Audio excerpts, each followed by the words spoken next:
kardeş. Belki bu benim sana son ama son mektubumdur.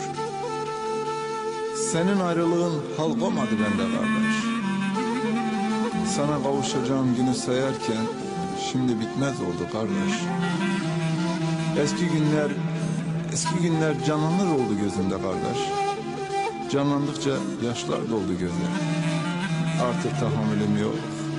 Dön gel kardeş, dön gel. Sensizliğin yeri bomboş.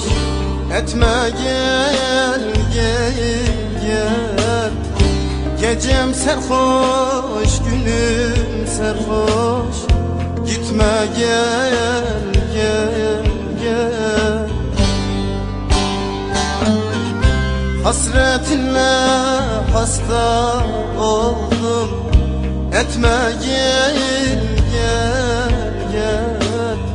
Sen eyledin şu gönlüm hoş. Gitme gel gel gel.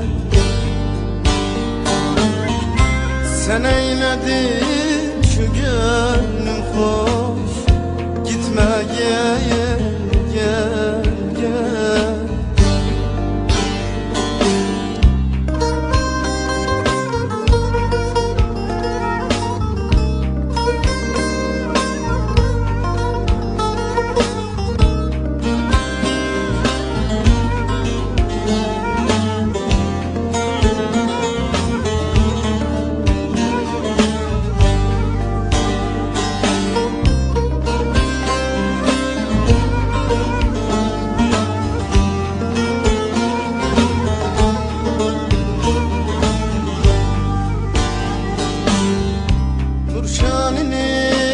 Yası bitmez.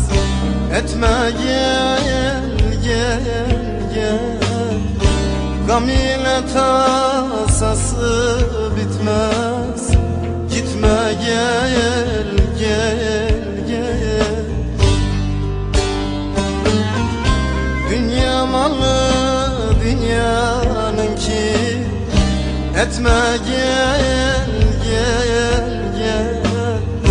Akın seni iflah etmez. Gitme gel